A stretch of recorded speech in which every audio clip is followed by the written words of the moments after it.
Imagine this. A lone man, Yosef Gideon, standing on the chilly quarterdeck of a ship called the Ambrosia Hand. They're sailing across the raging Mediterranean Sea on their way to Jaffa from Cyprus. He's hugging himself against the biting wind. You see, he's a Knights Templar, dressed in that thick white robe with the big red cross sewn right on the front. Underneath, he's got on a simple, long-sleeved tunic. On his feet, just the standard leather sandals from the order. They've definitely seen better days. If you looked closely, you could spot grease and bloodstains that just wouldn't wash out. The whole scene is pretty grim. The sky is completely hidden by heavy, dark clouds. You can't even see the horizon because the waves are just so high, blocking the view. This is really not the kind of weather you want to be out on deck for, especially as the ship bobs up and down, looking like it's about to get drenched by a terrible rainstorm. To keep from being dragged off course, the crew had already pulled in most of the sails. Honestly, Yosef had lost the will to even count the days he'd been on this wretched ship. But as cold as it was out here, he'd rather brave the storm than be down on the main deck. Why? Well, the crew. They were a drunken, foul-mouthed bunch. Every single day, every single night, being around them was a test of his patience. As a godly man, a knight of the church, their filthy, blasphemous talk, their belief in heathen gods, it was almost too much. He was tempted, so tempted, to just stick his sword through them. But he restrained himself and chose to be alone on the dangerous, swaying deck instead. He almost smiled, thinking about what the Grand Master would have done. That fellow had such a fiery temper. He probably would have had the whole crew buried at sea by the third day. And just like that, the sky finally opened up. Rain began pouring down, hammering the deck and the sea. Visibility dropped to almost nothing, and the waves grew even more intense, rocking the ship back and forth like a bull in an arena. Mighty waves battered the ship from front to back. Some of them crashed right over the railing, making the deck slick and treacherous. Yosef started to have second thoughts. Maybe staying out here wasn't so safe after all, but his stubbornness, the warrior in him, won out. He decided to endure it. If the sailors weren't scared, why should he be? He was a warrior of the church, after all. He'd been to hell and back. By now, his robe was dripping wet. His curly black hair was soaked, with water running down his dark face, over his broad chin, and falling to the foamy deck below. To anyone watching, he probably looked like a statue, just standing there hugging itself. "Sir Yosef, it's not safe out here," a voice shouted from above. It was one of the sailors, a man called Dalo of Romania, perched high up on a mast. "Return to your deck." "Thank you, Dalo." "I can manage," Yosef shouted back, nearly losing his footing as he did. "This is no normal storm, Sir Yosef," Dalo yelled again. "Don't tempt the devil." And 10, it, a pin. All of a sudden, a massive wave slammed into the side of the ship. It tilted a full 30 degrees, and a wall of water crashed onto the quarterdeck. The force knocked Yosef clean off his feet. He went flying several meters before crashing onto the hard wooden deck with a thud, the sound lost in the roar of the storm. The deck was now incredibly wet and slippery. The momentum from the fall sent him sliding across the deck, heading straight for the railing on the side of the ship. The fall was awful. For a moment, Yosef was just dazed, confused. By the time he regained his senses, he was sliding helplessly toward the sea. Frantically, he looked for anything to hold on to, but there was nothing. Just an empty, slippery deck. Before him, as he got closer and closer to the edge, the raging sea waiting for him. 1,000 thoughts raced through his mind. Drowning in this storm, he knew if he went into the water, he'd be swept away from the ship in minutes. There'd be no rescue. These sailors wouldn't risk their own lives for him in a storm this bad. And his thick Templar robe, it would soak up water like a sponge, weighing him down, making it impossible to swim. Closer and closer he slid, until he finally crashed into the wooden railing. The impact was so great his body slid through the railings. Suddenly, all he could see was the raging, stormy sea right below him. Desperately, Yosef shot out his right hand and gripped the nearest railing. Just as he was about to fall overboard, he held on with all his might to the wet, slippery wood. He tried to reach with his left hand for another grip, but the ship was hit by another wave, and his body was thrown about, swaying up and down, left and right. He almost lost his grip. Fear, cold and sharp, welled up in his stomach. In his heart, lamented, ever leaving the comfort of Cyprus. His friend, Marshal Jacob, had even offered him a safe clerk job at the local temple. But no, here he was, about to drown in the Mediterranean. As a warrior, he would have preferred to die on the battlefield, struck down by an Arab sword while defending the Holy Land. At least then, his brothers in the order would sing songs about him.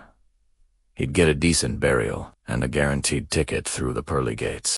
But Yosef resolved not to give up. He forced himself not to look at the sea beneath him. He just focused on his one-handed grip, tightening it on that wet railing. He managed to move his other hand up until it, too, got a hold. Now, he just had to pull his body back over the hull. But you can imagine, that was no easy task. The ship was rocking violently, and any big movement was incredibly risky. He started watching the waves, trying to find a pattern, an interval between the big ones. He needed to find the perfect moment to act. By now, his right hand was screaming in pain from the effort. His clothes were soaked clean through, but the sheer terror of drowning, well, it completely pushed away any feeling of cold. He found his moment. A few seconds of calm between the massive waves. "Dear Father in heaven," Yosef cried out in a quick prayer, "save me and grant me the strength to survive." Then, he put all his force into his hands to pull himself up. He got a better grip, moved a little higher. All he needed was to get up just a little bit more, and he could slide through the railings to safety. 1, 2, 3, he counted, then exerted all the force in his limbs to climb. Poop! He heard the sound come from his right shoulder socket. Bloody Mary! A sharp, tingling pain shot from his shoulder all the way to his fingers. It was followed by numbness, muscle spasms. The pain was terrible. Yosef lost his grip with his right hand. Now, he was just holding on with his left. It all looked bleak. He realized then, he couldn't save himself. It was only a matter of time before his left hand gave out. Then he would fall, and he would drown. Swallowing his pride, he cried out, "Help! Help! Help me! I'm about to fall overboard. Someone, please." He looked up, trying to see if any sailors were nearby. But no, they had all gone inside when the storm hit. He looked up at the middle mast, and he saw him. Dalo of Romania. Dalo, please, come and save me," Yosef cried out, his voice loud over the storm. Dalo looked him right in the eye and began to laugh, a loud, terrible laugh, as he slid down the mast pole like a monkey. For a moment, hope swelled in Yosef's heart. Dalo was on the deck. But then, Dalo just stood there, looking at him, as if he was thinking about whether to save him or not. Dalo licked his wet lips. He blew his nose. And all the while, he had this little twinkle of mischief in his eyes. Then, instead of coming to help, Dalo ran away. He sprinted across the wet deck and disappeared into the cookroom, where most of the other sailors were hiding from the storm. By now, the storm had started to die down a little. But for Yosef, things were only getting worse. His right shoulder was in agony, and his left hand, which was bearing all his weight, was getting weaker and weaker. He wasn't sure how much longer he could hold on. He waited for what felt like an eternity, but no help was coming. Suddenly, the cookroom door flew open. 3 sailors ran out, led by the chief mate, Musa. They were heading right for him. The last sailor was carrying a thick coil of rope. This last sailor, second mate James, was a quiet man. Yosef had barely spoken to him. James ran to the capstan and quickly secured the rope. He tossed it to another sailor, Pato, who then passed it to Musa. Musa wrapped the rope around his own waist twice before approaching the railing. "Hold on, Sir Knight," he said in a deep, reassuring voice. "We shall get you out of this. I'm going to pass this rope under your armpits. You just hold on a little bit longer." "Oh, thank God who has sent you, Musa," Yosef replied, his voice fervent. "My hands are almost giving up, but I can manage a little while longer. Thank you." Patiently and skillfully, Musa tied the rope around Yosef.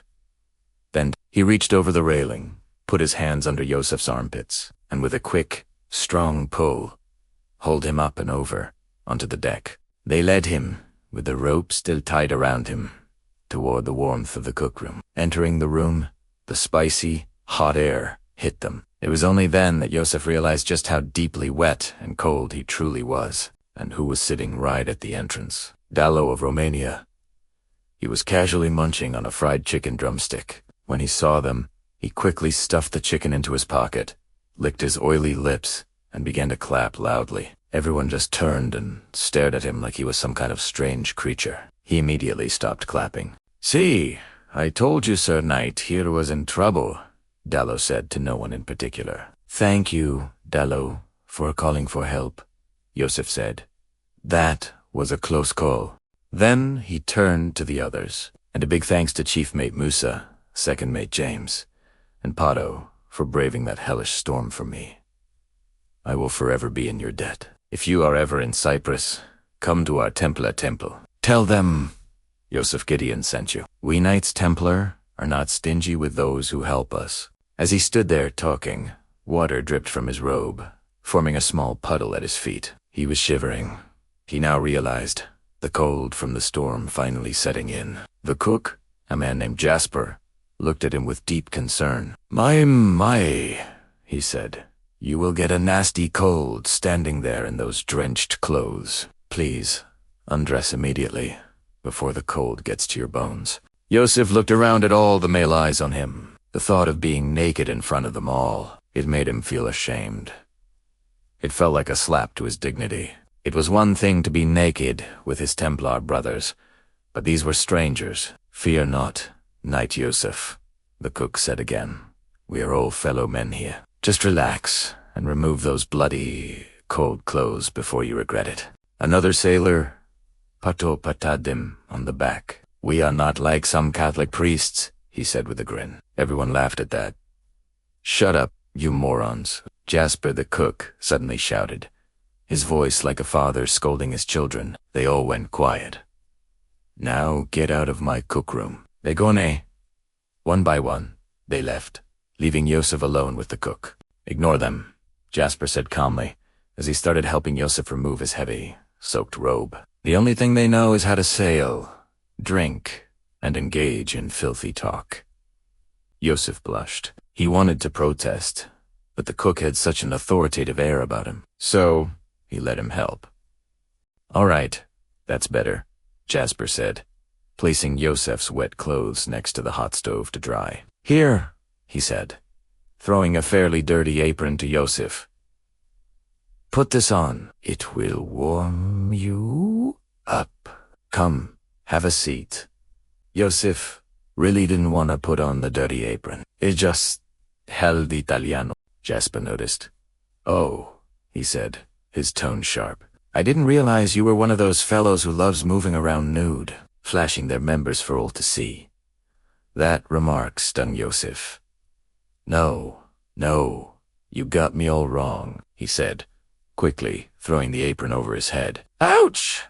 He cried out as a sharp pain shot through his right arm when he tried to lift it. That sound got Jasper's attention. That sounds painful, he said. He was a towering man, about 6'3", stoutly built. He loomed over the seated Yosef. Here, Jasper said in his strong, hoarse voice. Let me look at this shoulder of yours. He gently placed a few fingers on top of Yosef's shoulder and pressed. Ouch, that hurts a lot. Yosef, Said. Jasper nodded, observing the hand and shoulder in the warm light from the stove. I think I know what your problem is, he said. For your information, I come from a long line of distinguished healers. It's just misfortune that put me on this path of a sailor. He paused. Do you feel numbness, spasms? Intense pain when you try to move your hand. Yes, all of that, Yosef answered, and some swelling, too. I know what it is, Jasper declared. You've got a serious case of a dislocated shoulder, with bruised muscles from your ordeal outside. He smiled slightly, but I have the right solution for that. Let me give you some strong medicinal tea to warm you up. That is much appreciated, Jasper, Yosef said, relieved. The cook went to work, mixing dried leaves and herbs into a small kettle of water and placing it on the stove. 20 minutes later, as the water began to boil, a wonderful, sweet aroma filled the room. Yosef had never smelled anything like it. The medicines he was used to were always bitter. Wonders will never end, he thought to himself. Jasper poured a cup for Yosef. Take it while it's still hot, he said. It's a trade secret, this recipe, passed down from father to son for many generations. Though it was scalding hot, Yosef drank it quickly. The taste was sweet and refreshing. And within moments, all the cold and shivering were gone. The tension left his body, and incredibly, the pain in his shoulder simply disappeared. He was left sweating, but feeling wonderfully relieved, as if he'd just woken up from a deep sleep.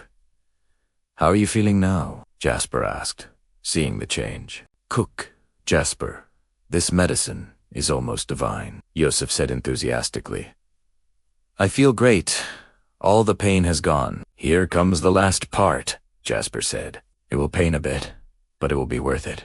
He took a thick washcloth he had soaked in the remaining hot herbal water. He squeezed it out and began to rub it firmly on Yosef's skin, from the shoulder all the way down to his fingers, massaging the muscles.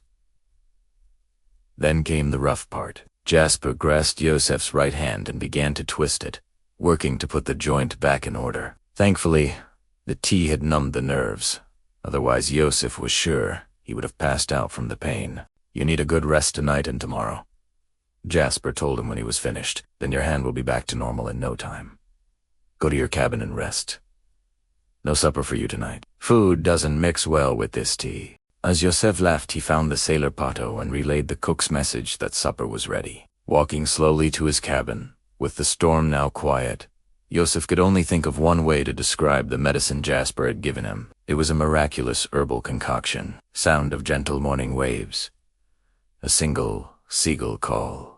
The next morning, dawn found Yosef awake in his bed. The early morning sunlight was seeping through a small gap in his cabin window, and the sea air was crisp and refreshing. His stomach was groaning with hunger, but otherwise, he felt at peace. He got up and walked to his closet to get dressed, and there, hanging inside, were his Templar robe and tunic, but they weren't wet and stained anymore. They were clean, washed, ironed, and smelled faintly of soap. Jasper must have taken care of them. This act, it made Yosef see these sailors in a whole new light. He resolved to get to know them better. After dressing, he picked up his Bible. It fell open to Psalms. For his anger lasts only a moment, but his favor lasts a lifetime. Weeping may remain for a night, but rejoicing comes in the morning. It felt so true. Yesterday, he was hanging on for dear life. Today, the pain was gone, and a new day had begun. Energized, he opened his cabin door and walked out, whistling a hymn, his mind on one thing.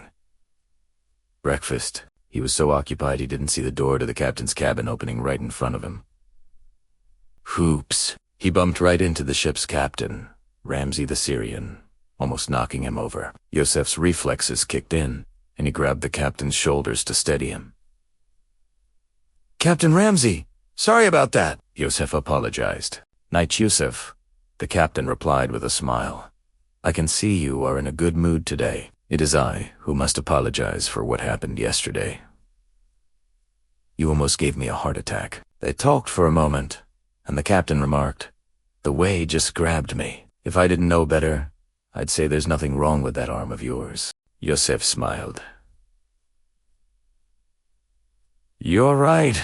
That cook Jasper has a magic touch with that miraculous tea of his. He grew somber for a moment. How I wish my brothers fighting in the Holy Land had physicians as good as Jasper. Interestingly, the captain knew what he meant. I know what you're talking about, he said. My hometown is near a Templar fortress in Syria. I have seen the wounded, where you and your kind see glory and profit for Christendom. All I see is grief and pain. It was a sobering thought, but before Yosef could dwell on it, his stomach rumbled again. By the way, Captain, he said, changing the subject, I'm famished. Is breakfast ready, by any chance? Captain Ramsey laughed. Speaking of breakfast, you are in luck. A table has been prepared for us on the quarterdeck. I love to watch the sunrise over the sea as I eat. Oh, I see what you mean, Yosef responded. Let's head over before we miss the golden moments. And with that, he happily dragged the captain along with him, ready for the new day. So, picture this. Captain Ramsey leads the way, and Yosef follows him up the stairs, onto the quarterdeck of the Ambrosia Hand. And what a beautiful morning it is. You see, the sun is just starting to rise over the horizon, and there's this cool, refreshing breeze blowing. The ship's sails are at full mast, and the deck is already a hive of activity, with sailors moving back and forth, getting their day started. On the quarterdeck, there's a small table set for 4, covered with a clean, orange cloth, and on it, a lovely little breakfast is all laid out. There are 4 metal cups, a little wooden box filled with sugar, a small iron kettle with steam, gently rising from its spout, probably some hot tea inside, and next to that, a plate of biscuits and 4 crisp apples, with a knife beside them.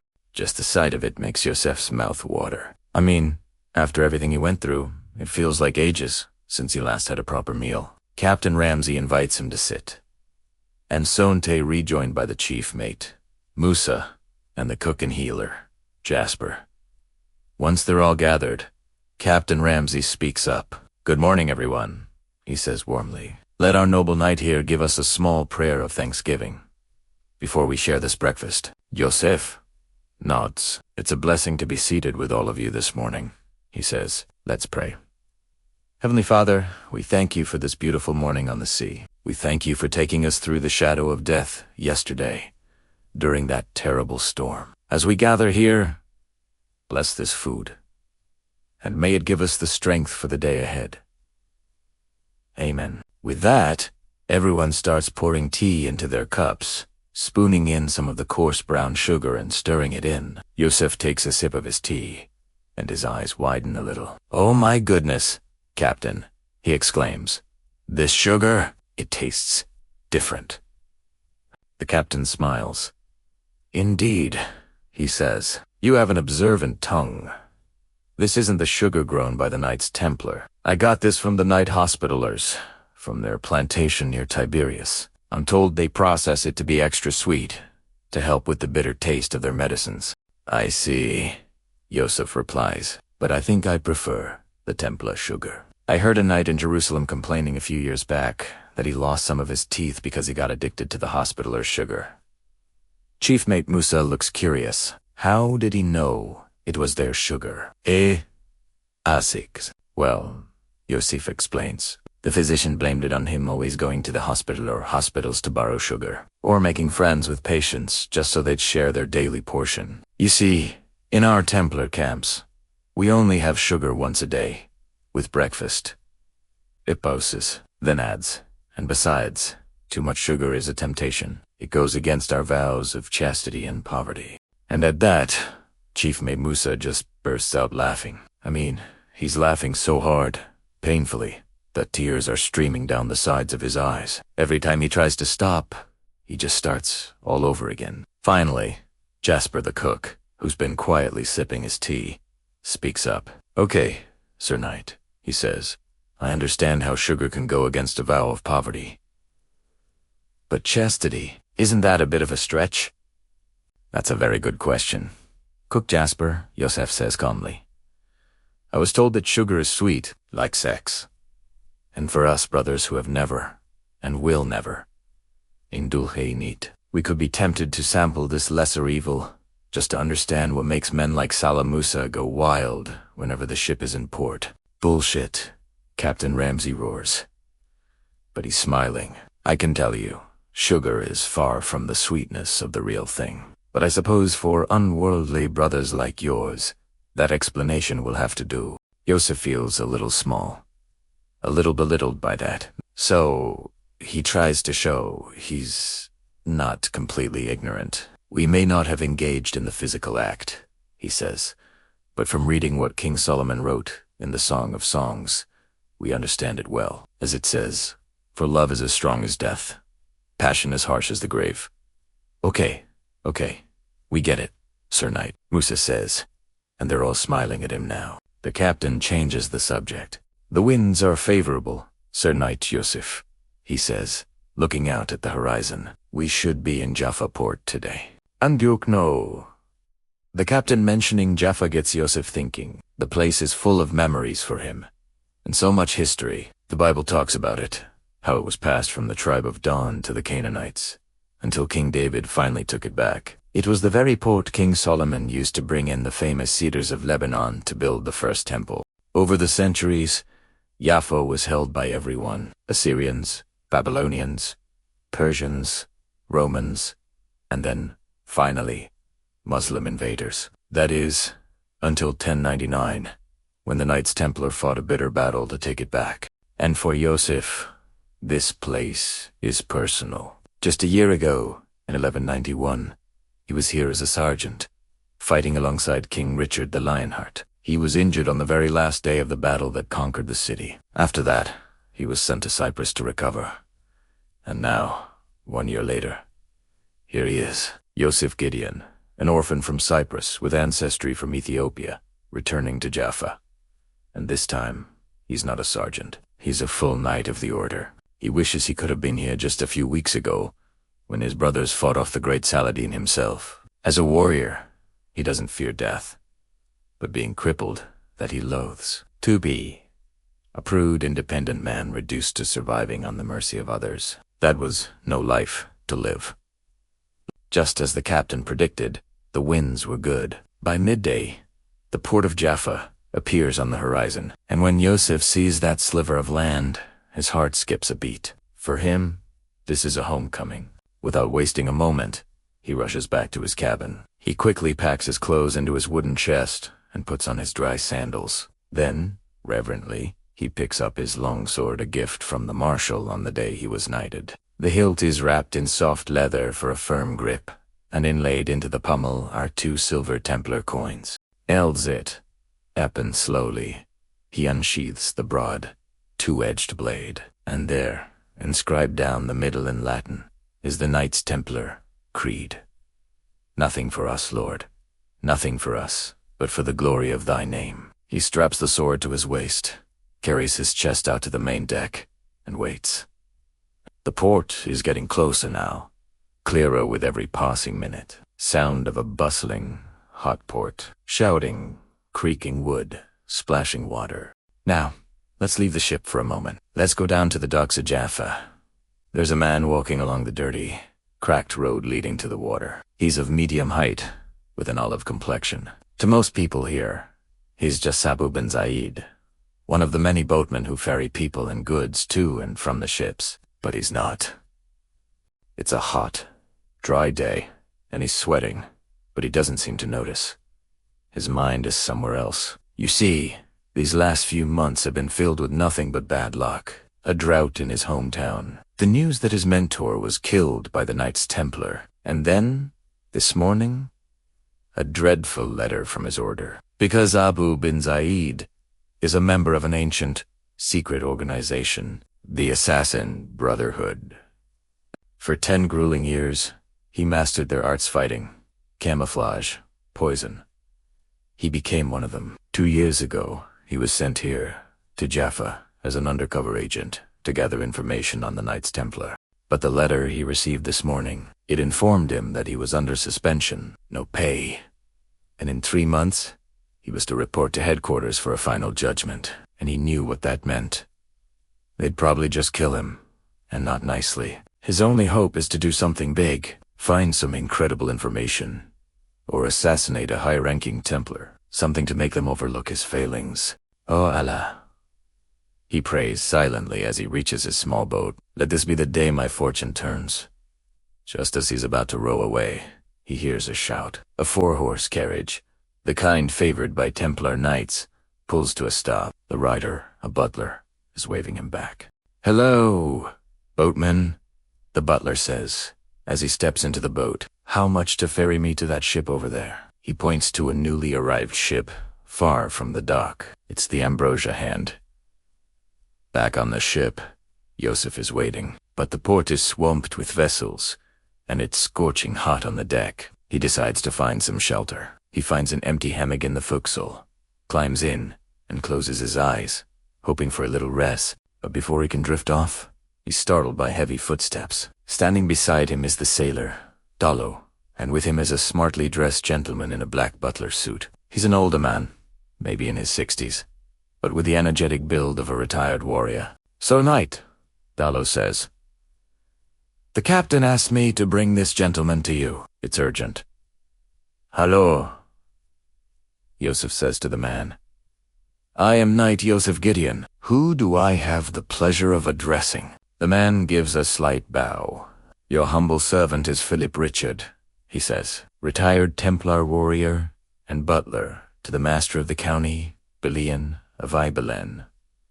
He withdraws a letter from his pocket. "I was tasked to deliver this to you, and to transport you and your luggage to his residence." Yosef takes the letter. It's sealed with wax, bearing the official stamp of Balian of Ibelen. No one would be foolish enough to forge that. "Well," Yosef says, breaking the seal, "let's see what Count Balian has to say." The letter is formal, filled with religious greetings. But then it gets to the point. His friend, Marshal Jacob, had highly recommended Yosef for a noble and highly confidential assignment. And what an assignment it is. He is to travel to Jerusalem, to the Church of the Holy Sepulchre. There, he will pick up a huge treasure, collected from pilgrims over decades. But that's not the true prize. The true gem, the letter says, is a 7-inch rusted nail found in the church's cistern back in 1099.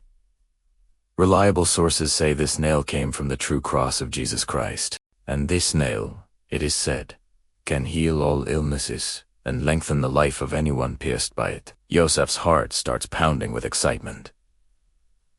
This is huge. He's going to transport a holy relic. He can barely contain his joy. "Jerusalem, here I come," he shouts in his head. Sound of gentle rowing, water lapping against the boat. Abu bin Zaid waits patiently in his small boat, enduring the scorching sun. He needs the 2 silver coins the butler promised him. Soon, the butler returns. But he's not alone. He's with a Knight Templar. Abu looks closely at this knight, boarding his boat. He's dark-skinned, with short, curly hair, lean and fit without an ounce of fat, and strapped to his waist is a very expensive-looking sword. And the thought of his mentor, killed by men like this, brings this bile to his mouth. A compulsion to just drown this knight right here in the sea washes over him, or maybe strangle him with his bare hands, or slit his throat in a dark alley. But none of it feels like enough. He wants to see this infidel warrior suffer. He realizes his hands, gripping the oars, are starting to shake. He's losing control. He forces himself to remember a quote his mentor always used to tell him. Indeed, Allah is with the patient. He has to wait. He has to find out what business has brought this Templar to Jaffa. This could be his chance, his way back into the good graces of the Brotherhood. So, Abu plays nice. On the trip back to the dock, he keeps his ears peeled, picking up bits of their conversation. When they arrive, the butler pays him the 2 silver coins. "Let me help you carry this chest to the chariot," Abu offers, wanting to guess its contents from the weight. It's all right for him to carry. He hears the butler say to the knight, "Most of the workers here are good individuals, just trying to survive." So, the knight is known as Yosef. Abu thinks to himself as he loads the chest into the carriage. After the butler and the knight get in and set off, Abu watches them go. He has to know where they are staying. An idea sparks. He quickly borrows a horse from a nearby merchant. From a distance, Abu follows the horse-drawn chariot as it leaves the bustling city and heads into the countryside. It stops outside a large manor. The gates open, and the chariot disappears inside. Now, Abu bin Zayed. The assassin knows where they are, and he was going to pay them a visit in the night for more details. Imagine it. It's the night before Yosef is supposed to meet up with Commander Gallo and his elite squad of Templar Knights. He's just relaxing in a hammock, out in the manor's backyard, enjoying the cool night air. You see, he's feeling pretty at home. So he's put aside his heavy Knights Templar robe, the staff at the manor, with a little encouragement from the butler, Philippe, gave him this wonderfully soft linen robe to wear instead, and it feels amazing. It lets his skin breathe, especially on those scorching hot days and stifling nights. He feels a little guilty admitting it, but he absolutely loves the soft caress of the fabric against his skin. These are simple pleasures he never got to enjoy back at the temple in Cyprus. For a moment, he lets his mind wander. He thinks about what his life might have been like if he wasn't an orphan, if he'd had a choice. But, of course, that wasn't his path. He was brought up in a church orphanage, and really, the only way out of that life was to become a priest, or join the Knights Templar. With these thoughts drifting through his mind, Yosef slowly drifts off to sleep. And before long, he starts to dream. Dream sequence. Sound shifts to a low, ominous wind, distant, rumbling thunder. In Tedream, he's standing in this vast, empty landscape. It looks like it's late evening, but the sun hasn't set yet. Off in the distance, to the south, there's an ancient stone cathedral. It looks old, with dirty brown stones and patches of green algae. The sky above him is gloomy, filled with thick, dark clouds being pushed along by a strong wind. And as he's trying to figure out where he is, that wind suddenly grows stronger and stronger until it sweeps him right off his feet, sending him tumbling through the air. Panic grips him. One moment, Aes, on the ground. The next, he's helpless in the sky. It feels like the wind has these invisible hands, tugging at him from every direction, trying to pull him apart. There's nothing to hold on to. And then, a heavy hailstorm is unleashed. Huge hailstones, weighing several pounds each, start pelting him, sending him crashing back down to the ground. He lands hard, tumbling into what has instantly become thick, sticky mud. He's rolling in it, his skin burning from the bruises caused by the hailstones. When he finally stops and manages to stand up, he's completely covered, dripping in mud. A pig would look more presentable. Then, something strange happens. The hailstones, they reverse their course. They start flying back up into the clouds. It's a dream, so Yosef just kind of accepts it as normal. But the hailstones are replaced by a thunderous sky. The dark clouds block out all the light, and from the deep darkness, fierce, white streaks of lightning blast across the sky, lighting up everything in their path. And as if that wasn't strange enough, something else begins to fall from the sky. Red droplets. It's raining blood. The ground turns from muddy brown to crimson. Yosef is truly scared. This feels like a very bad omen. He extends his tongue and tastes it. It's sweet, with a metallic temps. Greedily, he opens his mouth wide, letting the blood, red rain pour in. It energizes him. Something deep inside tells him that he was born to drink blood, to be washed in it.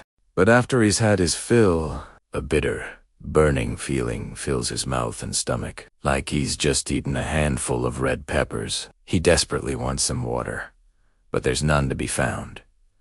Just more of the bloody mud. The whole place looks like the floor of a slaughterhouse. Through it all, the lightning continues to flash. He can't stand it anymore. The bruises hurt. His stomach is on fire. He looks to the south, toward that ancient cathedral. It seems like the only place of safety, so he starts to run. But the more he runs, the farther away the cathedral seems to be. He trips and falls in the mud, gets up, and keeps running. But the refuge he's so desperate to reach just keeps getting further and further away. He feels like he's being watched, but whenever he turns, there's no one there. And then, out of nowhere, a bright, white fork of lightning descends from the sky, heading right for him. It strikes him with incredible ferocity. He falls to the ground, rolling in excruciating pain. It feels like every atom in his body is on fire. He's screaming, tearing up, wishing he could just fall into an icy pool of water to stop the burning. Sound of a sharp, sudden gasp. The dream sounds fade, replaced by the quiet night crickets again. Yosef yells and wakes up with a start. His cry shatters the quiet of the night. Even the insects in the garden fall silent. He's scared, panting, and sweating. Swinging slowly in the hammock, he sits up, taking deep breaths, trying to calm his racing heart. He tries to make sense of the dream. He was always taught that dreams were messages from the divine. But this one, this frightening, confusing dream, he couldn't make heads or tails of it. Sound shifts to a quiet room, the gentle scrape of wood on sand. Now, let's go back to our assassin, Abu Ben Zid. He hadn't been able to return to the manor until tonight. In his small rental room, hidden in a space dug out beneath his sleeping mat, is a wooden box, and inside that box is his revered assassin order uniform. In near complete darkness, with only a tiny candle hidden inside a stained glass bottle for light, he opens the box. It's a ritual, done with an almost religious devotion. Inside lies his deep, dark robe, with its hood to cover his face. There's a thick sash, filled with hidden pockets for knives and poisons, and on the inner wrists of the robe are two short, sharp daggers, perfectly crafted to fit his arms like a second skin. His mentor Jacob had always told him, the attire makes the man. A priest needs his robes, a knight needs his armor, and an assassin needs his uniform. Abu slowly dresses. The robe, the custom-made leather sandals with their soft soles for silent movement, the black leather gloves that leave his fingertips exposed for that precious sense of touch. Once he's fully dressed, he soundlessly leaps through the window, climbs to the roof, and makes his way to the back of the residence, where he has a black horse waiting. He rides through the darkness to the manor he had marked. It's dark and quiet. Everyone seems to be asleep. Soundlessly, he climbs the high wall of the manor and drops down inside, hiding in the shadows, listening, observing, mapping out the compound in his mind. He finds an unlocked window and slips inside. The room is dark, and he can just make out the figures of two sleeping female slaves. One of them is snoring, which makes it easier for him to move around undetected. He moves through the house, room by room, until he reaches the last one. This must be the Knights Templar's room, but the bed is empty, perfectly made. It doesn't look like anyone has slept in it. He wonders where the knight could be. He spots the wooden travel chest. His mission. He moves toward it, his hands ready to pick the lock. A skill he mastered long ago, but before he can even touch it, a terrifying, deep sound erupts from the backyard. It sounds like the Templar's voice, yelling. Abu freezes.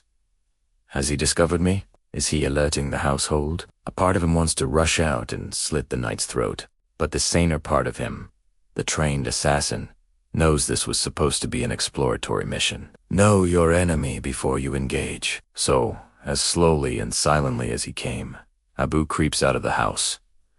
Oberethi Wallen disappears back into the night. Sound of morning birds, a gentle clinking of a cup.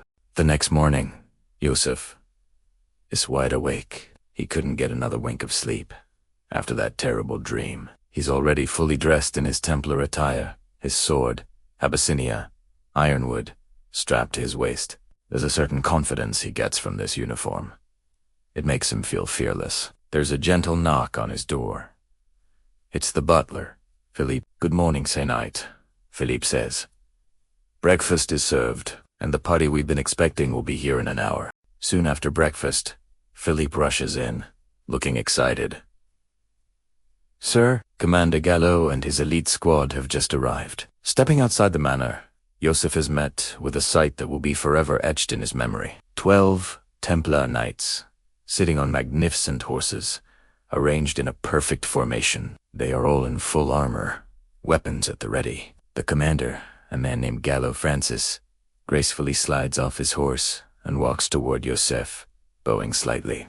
Commander Gallo Francis, and my elite squad of warriors, at your service, Sir Yosef, he says. Our deeds have made us famous, or infamous, depending on which side you support. We have been nicknamed the Blood Pack. You may have heard of us. It is an honor to finally meet you.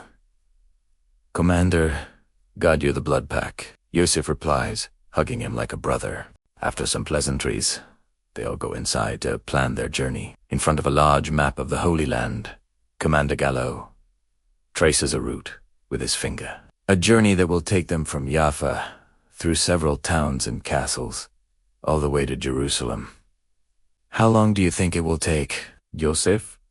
Oskis, Commander Gallo sighs. That's a hard question. It all depends on the weather, the safety of the roads. If we rush, maybe a week. But what I and my lads have learned is that nothing is ever certain in the Holy Land. It's always good to expect the best, but prepare for the worst. Sound of galloping horses, wind whistling past. By midday, they are on the road, 13 mounted horsemen, kicking up dust as they ride. By the way, Commander Gallo, Yosef shouts over the wind. I didn't get to know your squad members.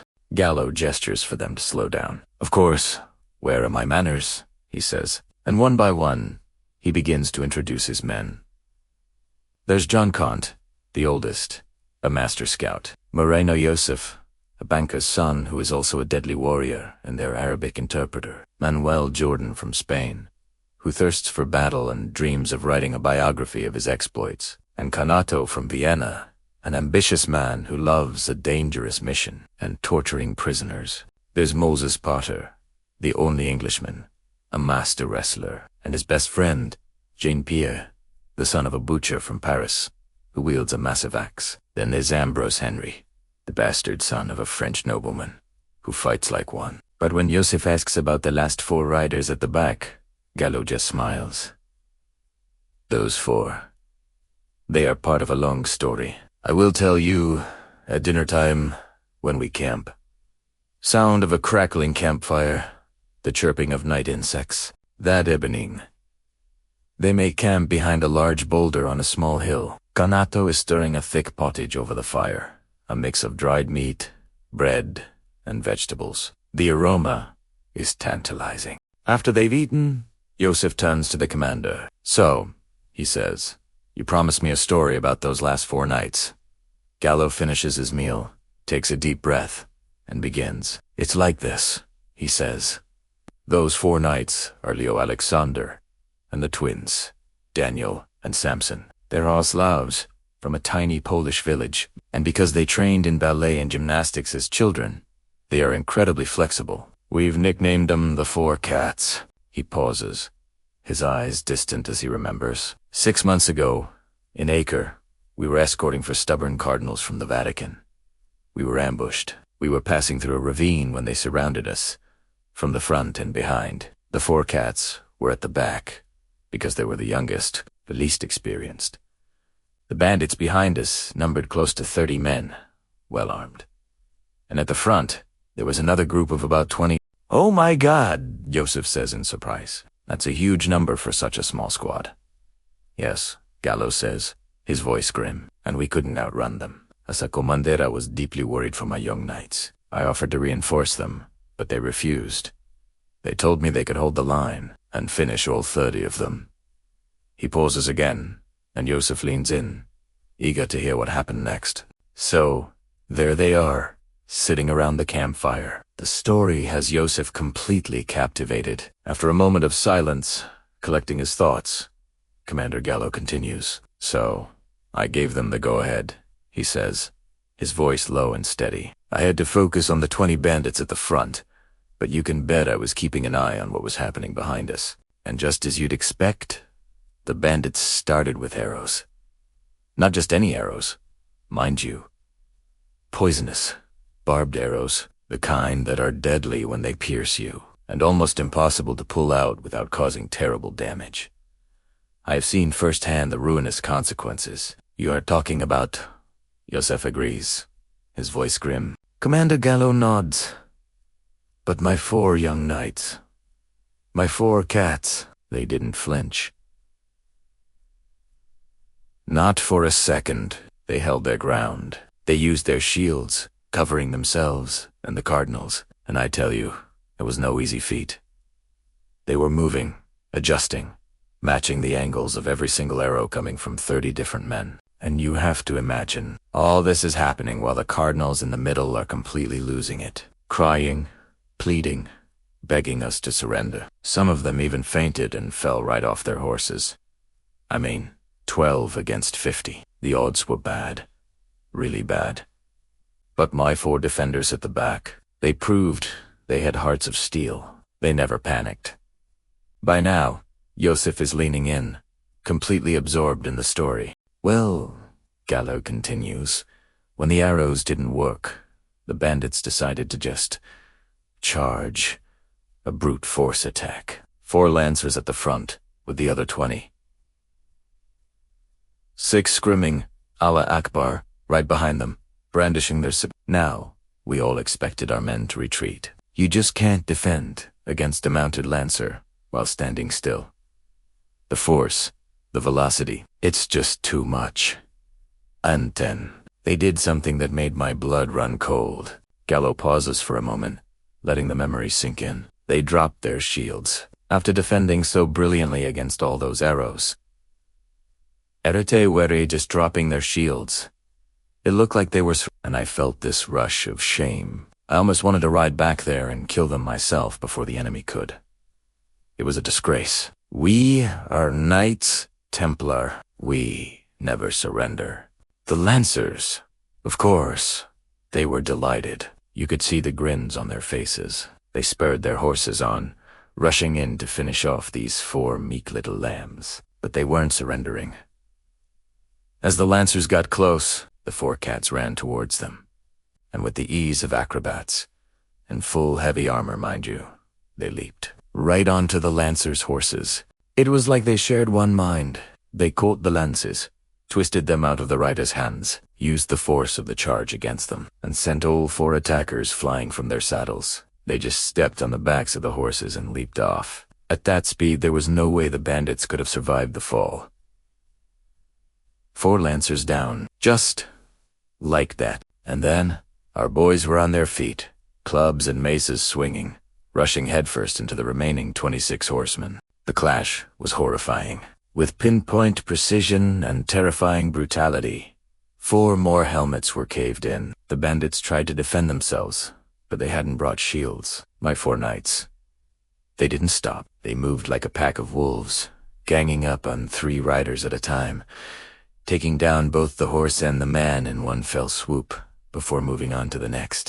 What started as a victory cry from the bandits turned into screams of agony as they were cut down, one by one, and in just 10 minutes. The odds had completely shifted. The 4 young knights we were so worried about had killed or grievously wounded all 30 of their attackers, and that completely turned the tide of the whole battle. When the bandits at the front saw what had happened to their comrades, the few who were left decided to run. Sound shifts to the quiet of the manor at midnight. A single owl hoots in the distance. Now, let's leave that campfire in the wilderness and go back to Jaffa. Back to the manor. It's midnight, and Abu bin Zaid has returned, dressed in his dark assassin's attire. He's here to collect more information. He'd failed to learn anything the day before, so he had contacted his spies, but none of them knew anything about a knight named Yosef. The way the Count's butler had received him, the lack of any official record. It all pointed to one thing. This wasn't just some ordinary knight. This was a highly secretive mission. Tonight, he was going to be proactive. He was going to stir the hornet's nest. Quietly, stealthily.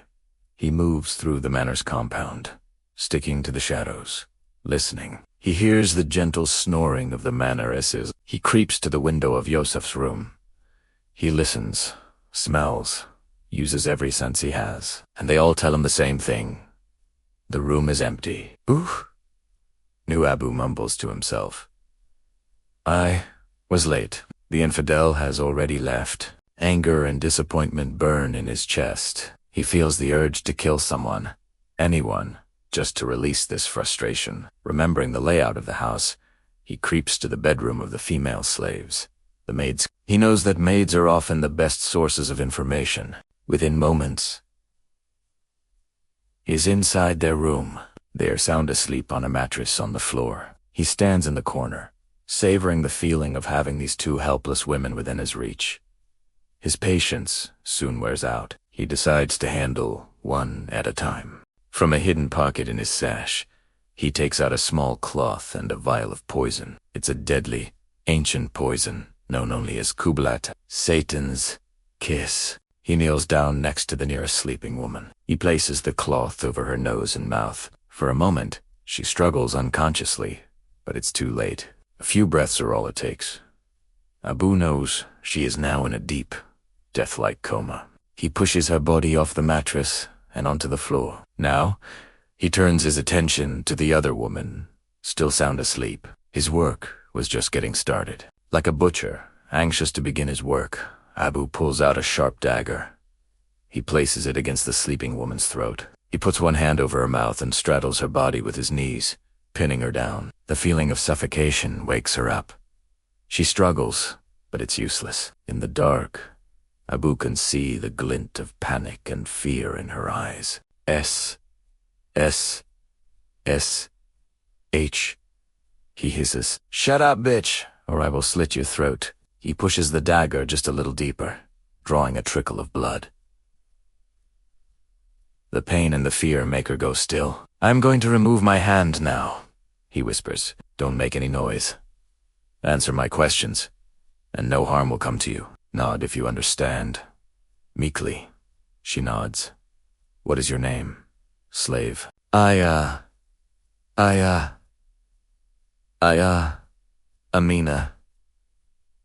Mamuna. She pleads, "Please, don't kill me. I'll tell you what you want to know." "Good," Abu says. "There was a Templar knight here. Is that true?" Yes, mister." She stammers. "He was a guest for 2 days." "What was he doing here? Where has he gone?" "The butler said he was resting after a long voyage," she recounts, her voice trembling. "This morning, I heard them talking about finding the best route to Jerusalem. I took juice to the man the night called, Commander Gallo. Commander Gallo." When Abu hears that name, everything changes. A jolt goes through him. He's not sure he heard her correctly. "Yes, mister," she affirms, terrified. "The knight said he wanted to go to Jerusalem, but I'm sorry, I can't read the map." "Foolish bitch!" Abu roars, pressing the dagger deeper. "Tell me something else, or I'll kill you right now." "Please," she cries, the fear overwhelming her. "Please, don't kill me. I heard more. I heard that the knight, Yosef, was brought here by the big man Balian himself for a special mission in Jerusalem. Rumor is, he's not a simple person, and Commander Gallo brought a large number of knights to act as an escort. My mother always said, when you see Templars escorting someone, there's gold and precious stones involved." "How many knights?" Abu demands. "I didn't see them all," she says, "but from the number of cups I washed, they must have been more than 10. "Are you sure, Jasir?" "Allah is my witness." "What do you know about Allah, you misguided bitch? Working for these Christian infidels." Abu hisses at her. "You are a stain on Muslims everywhere." "Please," she sobs. "I'm a good Muslim. I have 4 children to feed. The drought. It's the only way." "I hear you," Abu says coldly, and then he exerts pressure on the dagger, mercilessly slitting her throat. He stays on top of her, feeling her body convulse in its final moments. "Die, bitch," he whispers. When she is still, he stands up. The name Gallo rings in his head. Because Commander Gallo, his squad, they were the ones who killed his young nephew, Salomon, in an ambush. Gone wrong. He remembered how his nephew had boasted about the tender and juicy prey they had found, but he never came back. Now, Abu bin Zayed was going to have his revenge. He smiled to himself as he raised the bloody dagger to his lips and licked it clean. Commander Gallo continues his story, his voice resonating in the quiet night. "So," he says, "we took them completely by surprise. Just like Marino had predicted, most of them were still asleep in their tents. huddled inside from the rain. We rode in with a mighty battle cry, trampling their tents, slashing at anything that moved inside, not giving them a single chance to mount a defense.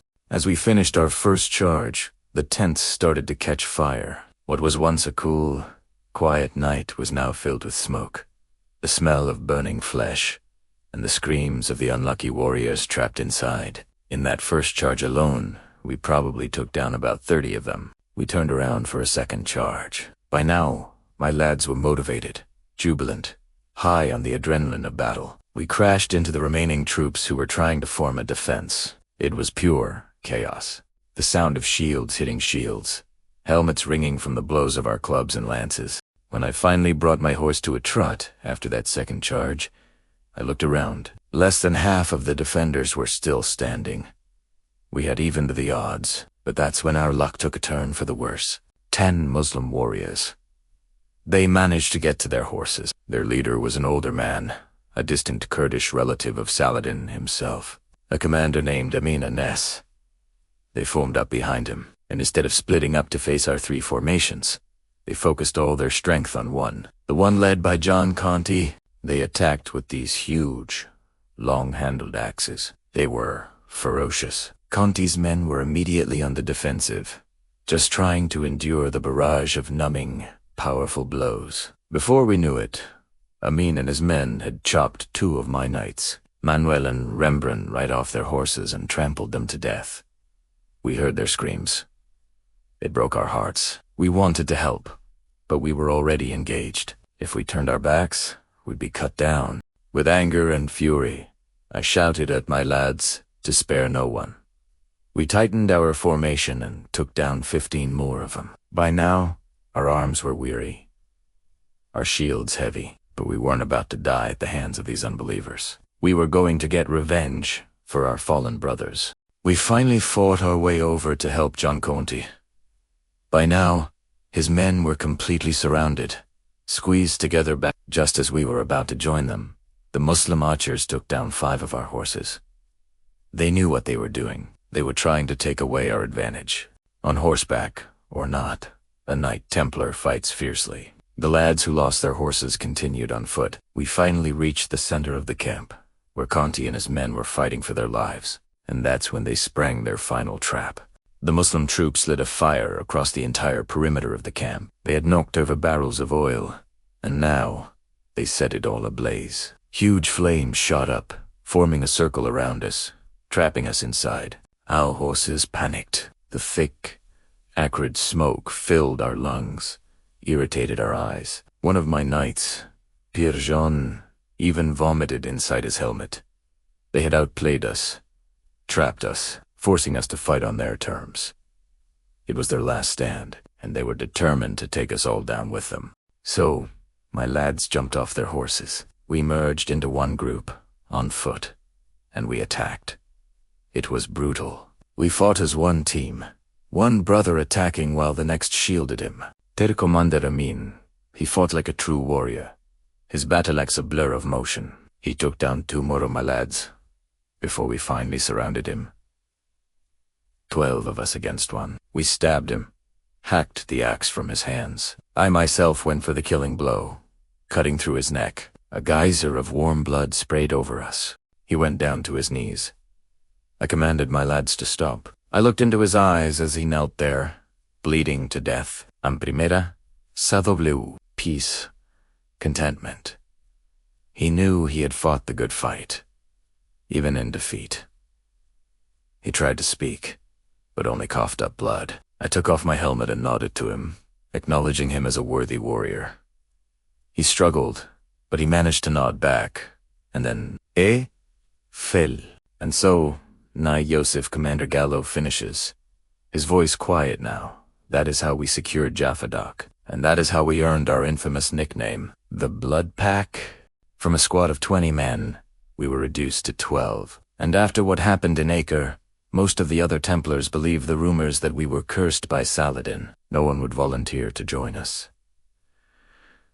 Not that we care, we're a family, bonded in blood. The rest, as they say, is history. Sound of wind whistling, horses' hooves clopping on a dusty road. On the evening of the third day, they finally reach a small town called Kasalmayan. It was originally known as Beit Dian to the Muslims, but King Richard renamed it. At the entrance to the town, they see the ruins of a small crusader castle, destroyed by Saladin in a fit of anger after he failed to retake Jaffa. Yosef Commander Gallo says, as they ride, "Did you know that in ancient times, this land belonged to the Philistines? This was Beth Dagon, the birthplace of the god Dagon."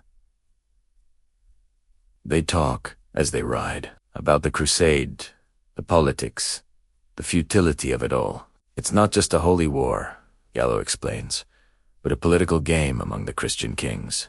They finally arrive at a small lodging house. The sign above the door reads, 72.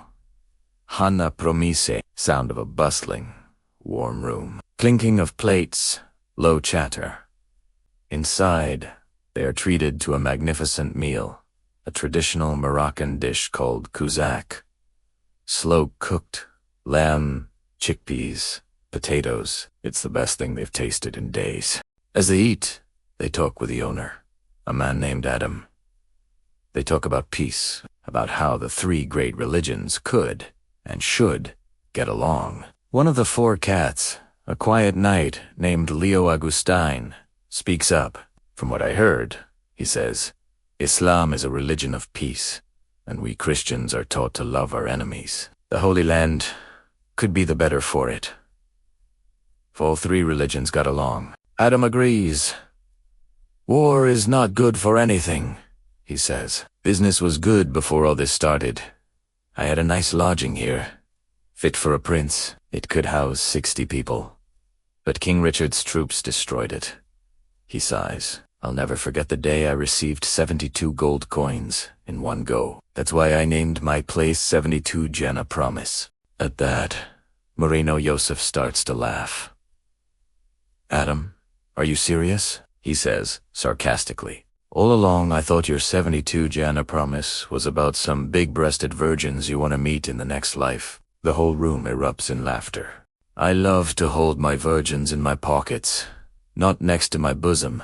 Good night," Adam replies with a grin. And there's no way this skinny chest of mine could manage 72 big-breasted virgins. But Primera KNA fits 72 gold coins in my pockets just fine. Sound of a horse, panting, struggling. A man's angry voice. "Now, let's go back to the road. Back to Abu Ben Zaid."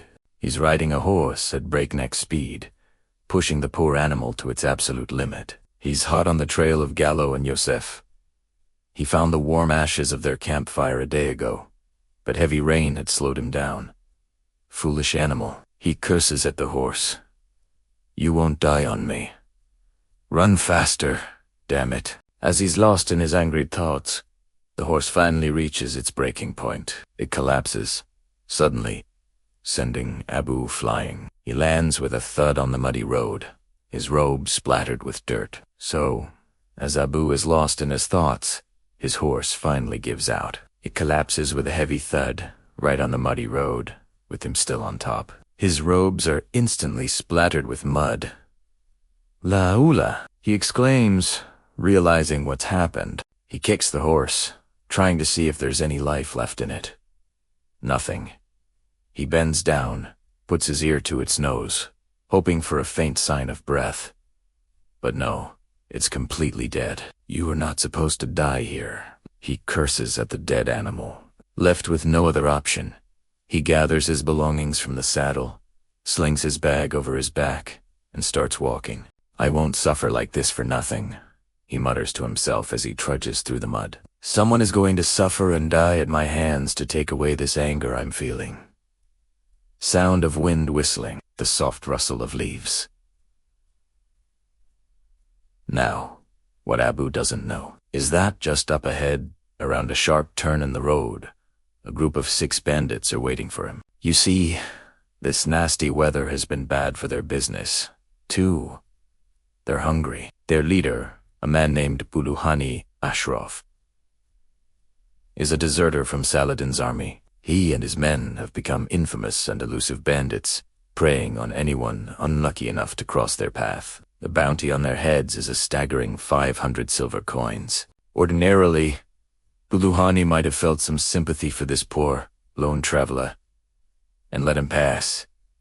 But not today. They shared their last rations the night before. Today, they had to strike, big or small, if they wanted to eat. So, patiently, hidden from view, they wait for their unlucky prey to walk right into their trap. Sound of a crackling fire, distant laughter, and conversation. Let's go back to the 72. Jana, promise. In the back courtyard, a beautiful young woman is leaning against the wooden wall, one ear pressed against it, a radiant smile on her face. This is Kulusumu Anefa.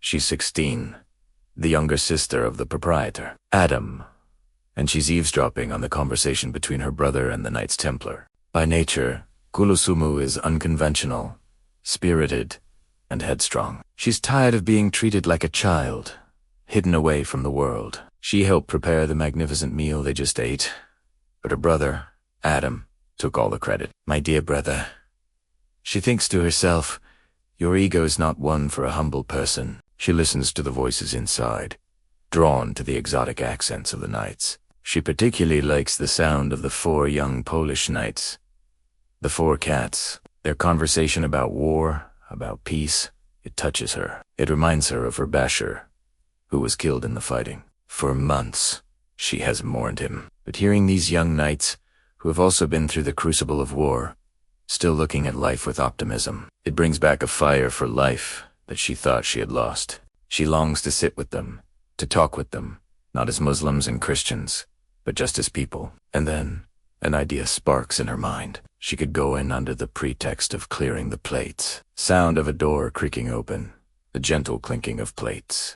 After a moment of hesitation, she finds her courage. She enters the room, her steps quiet. Her brother, Adam, opens his mouth to tell her to leave, but she's already kneeling on the mat, greeting their guests in a sweet, respectful tone. Assalamu alaikum. Our esteemed guests, she says, her eyes on the floor. I hope the meal we prepared was to your liking. Wa alaikum. A salam boy replies in perfect Arabic. We have never enjoyed a meal as much as this. You and everyone who cooked it have our utmost gratitude. She's shocked. She steals a glance. It was the knight named Moreno Yosef. He has piercing light brown eyes, almost like her dead ass. For a brief moment, their eyes lock, and she feels a flutter of excitement. Butterflies in her stomach. She quickly looks away. It pleases us greatly that our meal was to your liking, she says, her voice a little breathless. Excuse me as I take away these empty plates. She gathers the plates and quickly leaves, her heart racing, her face burning. The image of Moreno Yosef, his eyes, his voice, it makes her legs feel weak. Sound of a man's angry footsteps on a muddy road. Now, back to Abu. He's walking, his mind heavy with thoughts. He hates walking in the mud. It reminds him of the peasant life he left behind. Suddenly, his ears pick up a sound. Heavy footsteps, splashing through the mud. He looks up and sees 2 men running towards him, scimitars raised. At the same time, he spots an archer, his bow drawn ready to fire. An arrow flies. Abu throws down his bag and twists his body, narrowly dodging it. But the sudden movement makes him lose his footing on the slippery ground. He falls backward, landing with a splash in the mud, his mouth open in surprise. Just then, 2 more arrows strike the exact spot where he had been standing. Wow, he thinks to himself, these bastards want to kill me over nothing.